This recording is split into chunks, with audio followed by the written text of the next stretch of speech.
रेसिडेन्टफोर मोनो ना मोना बेनि थाखाय जोङो बेहाय सावरायगोन आरो दहाय जोंनि DWC मिटिङाव माखासे रेजुलेसन लाबाय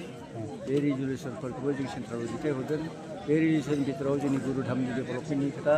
जोंनि माबानि धुबुरियाव थानाय ब्रह्म बर्डिंनि डेभेलपनि खोथा ओमफ्राय बेफोरखौ सामलायनायनि खोथा आरो जोंनि डिस्ट्रिक्टनि जेनाखि अफिस बे डिस्ट्रिक्ट अफिसखौ जों दिदोमथा ओरैबायदि खालायनो आरो गुरुधामखौ बोरै प्रटेक्सन खालायनो बेहाय जोङो मोनसे चौकिदारफोर दोननो हायो ना हाया बे प्रटेक्सननि थाखाय बेफोरखौ जों सावरायबाय सावरायनानै बिनि सायाव डिसिसन लागोन दा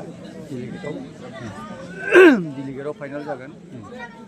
दा बेफोरनि सायावनो जों सावरायगोन आरो जोंनि ब्रह्म धर्मनि जेनाखि डेभेलपमेन्ट गुरुदेव कालिचरन ब्रह्मनि जेनाखि प्रिन्सिपाल आरो आइडिय'लजि बे प्रिन्सिपाल आइडिय'लजिखौ जों बोरैहाय बुहुमाव गोसारहोनो हायो आरो गुरुदेबनि धोरोमा जे बर' जातिनि जौगाखांनायनि बर' जातिखौ मास्टार रेस खालायनायनि मोनसे प्रग्राममोन बे प्रग्रामखौ जों जाहाथे बोरैबा साक्सेसफुल खालामनो हायो बेनि थाखायनो जों बेहाय सावरायो आरो धोरोमा जोंनि जेनाखि धोरोम बे धोरोमा एक इसोरखौ बिसास खालायो बे इसोरानो जाहैबाय ज्योति माने सान सूर्य बा सान देवता बेखौनो जों बिसास खालायो थारमाने सान गैयाबानो सारा पृथिबियानो अन्धकार बेखौ लानानैनो जोंनि शिब नारायण परमहंसदेबनिफ्राय जेनाखि ब्रह्म धर्मनि नङा जेनाखि सारनित्य क्रियाखौ लानानै जों गुरुदेबनि कालिचरन ब्रह्मआ जेनाखि धर्मखौ फोसावदों खिन्थु आसलते शिब नारायण परमहंसदेबा माब्लाबाबो ब्रह्म धर्म फोसावाखै गुरुदेब कालिचरन ब्रह्मआसो ब्रह्म धर्मखौ फोसावदों आरो जायनाखि दा जोंनि स्वरुप स्थिति बे स्वरुप स्थितिखौ जों ब्रह्म धर्म हिसाबै लाया बे स्वरुप स्थितिया मोनसे फोसावदिं आफाद माने ब्रह्म धर्मखौ जेनाखि बिनि प्रिन्सिपाल आइडिय'लजि बा सयथा बिजाबखौ फोसाबनायाव बेखौ थारमाने फोसावनाय माने बेखौ प्रिन्ट आउट खालायनाय बे प्रिन्ट आउट खालामनायनि खामानिखौल' बे स्वरुप स्थिति बे स्वरुप स्थिति प्रसार संसद बा प्रसारकसो बिसोरो किन्तु जोंना ब्रह्म धर्मआ गुरुदेब कालिचरन ब्रह्मनि थार आरो गुरुदेब कालिचरन ब्रह्मआसो ब्रह्म धर्म हिसाबै बेखौ फोसावदों किन्तु सयथा बिजाबाव खुनु बिजाबावनो ब्रह्म धर्मनि सायाव बिसार खालायनाय गैया बे ब्रह्म धर्म होननाय गैया ब्रह्मआ माखौ बुङो धर्मआ माखौ बुङो आलदा हिसाबै बेहाय बुंथिनाय दङ किन्तु एक संगे ब्रह्म धर्म होननाय खुनु बिजाबावनो गैया बे एक संगे ब्रह्म धर्म होननायखौ गुरुदेब कालिचरन ब्रह्मआसो लाबोदों आरो बियो डिसिनिफ्रायबो पारमिसन लादों डिमिसिनिफ्राय पारमिसन लानानै ब्रह्मफ्रा थारमाने बर'फ्रा ब्रह्म धर्म बा ब्रह्म टाइटेलखौ लानो हागोन बेखौबो डिसिनिफ्रायनो पारमिसन लादों कमिसनारनिफ्राय बेखौ लानानै बर'नाव बे ब्रह्म धर्मनि मानसिफ्रा ब्रह्म लिरनो मोनो किन्तु दस्रा टाइटेल लाबाबो जायो नार्जारि गयारि बसुमतारिबाबो बेखौबो गारा लाबानो बेखौबो लानो हागोन होननानै बे गुरुदेब कालिचरन ब्रह्मआ बेखौ आदाय खालामनानै लादों आरो बेनिफ्राय गुरुदेब कालिचरन ब्रह्मआ पलिटिक्सआवबो आखाइ होआखै नङा आखाइ होदोंमोन जेराव पलिटिक्सआव आखाइ होनानै रुपनाथ ब्रह्मखौ पलिटिक्सआव माबानानै मन्थ्रि खालायदोंमोन खननै मन्थ्रि खालायदों बे मन्थ्रि खालायनानै बे जोंनि tribal belt and block 6 schedule बे जोंनि जेनाखि ट्राइबेलनि जेनाखि 6 सेडुल एरिया बे एरियाफोरखौ डिमान्ड खालामनानै लाबोनो हादों लेन्ड एन्ड रेभिनिउ मिनिस्टार जादोंमोन फरेस्ट मिनिस्टार जादोंमोन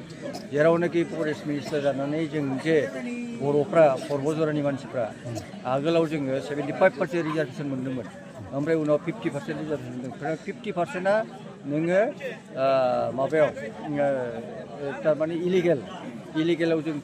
50% रिजार्भेसन मोन्दों आरो लिगेल जेनाखि दंफां थैनायफोर बे थैनायफोराव थैनाय बा बिजौ बायनाय बेफ्राव जोङो 75% रिजार्भेसन मोन्दोंमोन कारना मा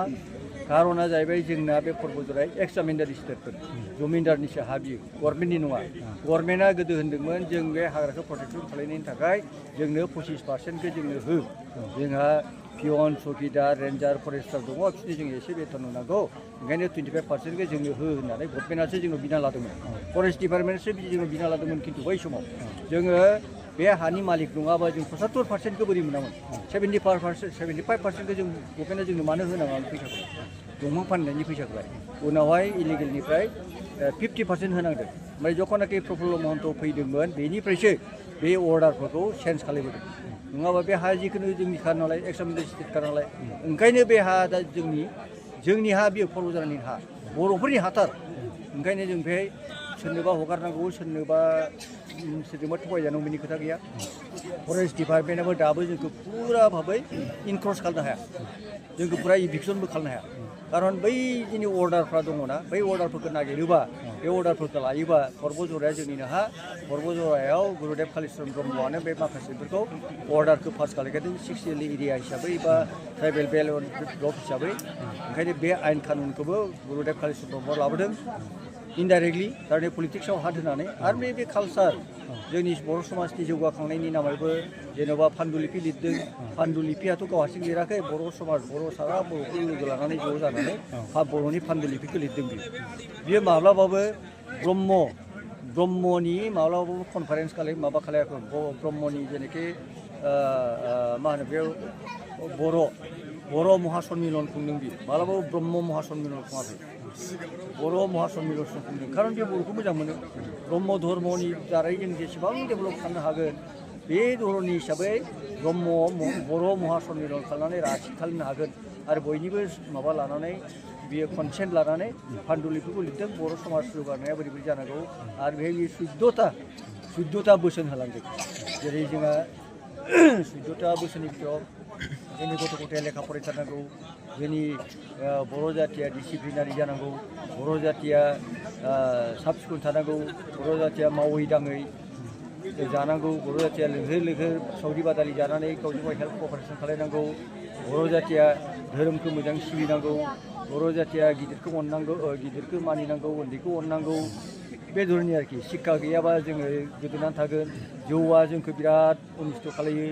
जौनि दारै जों बिराद निकृष्ट जायो माबा गाज्रि बेबहार जायो बेखायनो जोङो जौखौ गारथारनांगौ बे धरननि 14ता बोसोन होलांदों आरोखि खिन्थु शिबनारायण परमहंसआ खुनु दिन माब्लाबाबो बर' जातिनि बर' समाजनि उपदेश लाङाखै ब्रह्म धर्मना धर्म हिसाबैल' बियो ब्रह्म धर्मखौ फालिनांगौ